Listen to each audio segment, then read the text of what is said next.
15वीं विधानसभा के छठे सत्र में सदन की कार्यवाही इस वक्त प्रश्नकाल के साथ शुरू हुई है। सत्ता पक्ष और विपक्ष की ओर से कुल 30 सवाल लगे हैं, जिनमें 18 तारांकित और 14 अतारांकित सवालों की सूची है।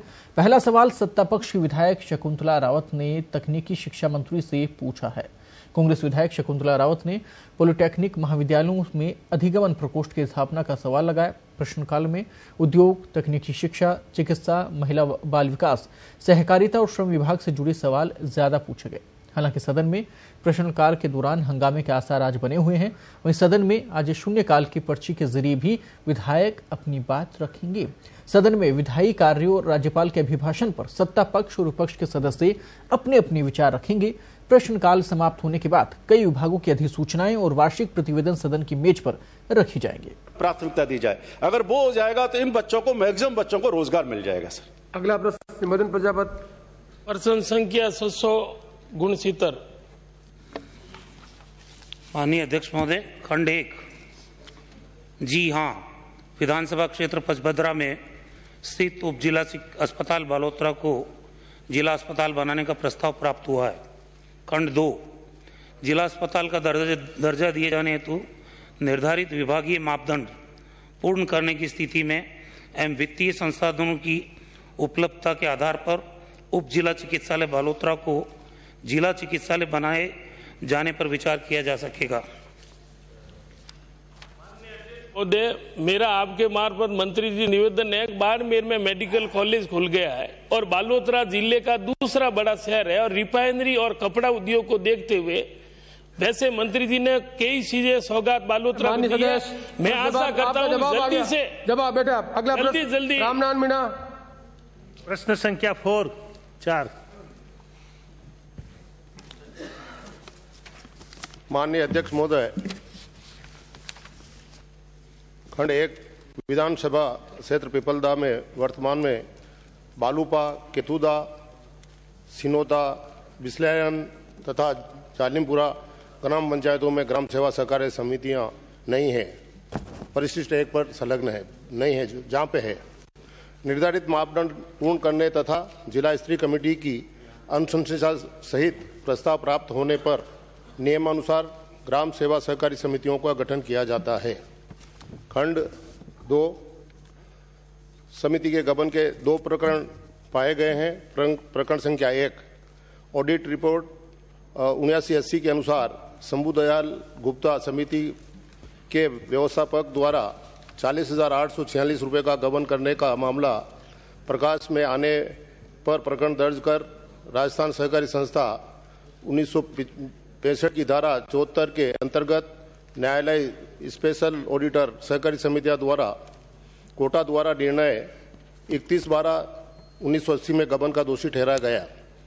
विनायका समिति की निरीक्षण रिपोर्ट के आधार पर समिति में गबन का मामला प्रकाश में आने पर सहायक रजिस्ट्रार सहकारी समितियां कोटा द्वारा धारा 74/2 में प्रकरण दर्ज कर निर्णय दिनांक 31/3/83 द्वारा श्री शंभुदयाल गुप्ता को 1,04,096 रुपये 30 पैसे का गबन का दोषी पाया गया।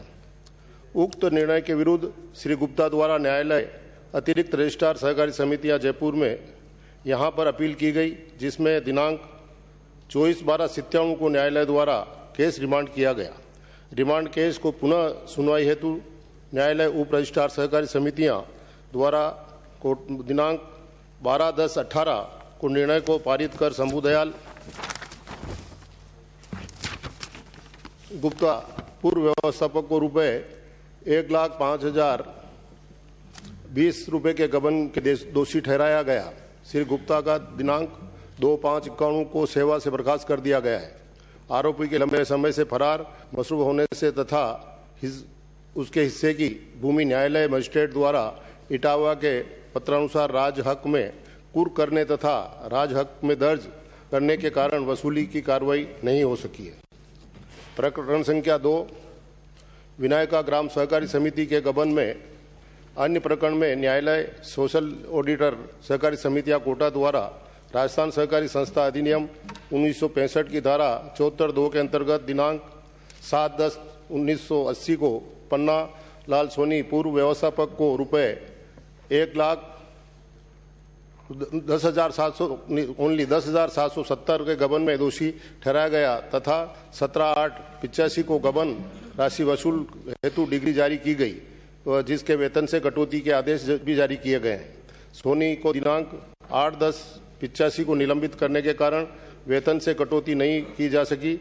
सोनी का दिनांक 9/3/90 को सेवा से बर्खास्त कर दिया गया है। श्री सोनी 6 वर्ष की पूर्व मृत्यु हो चुकी है।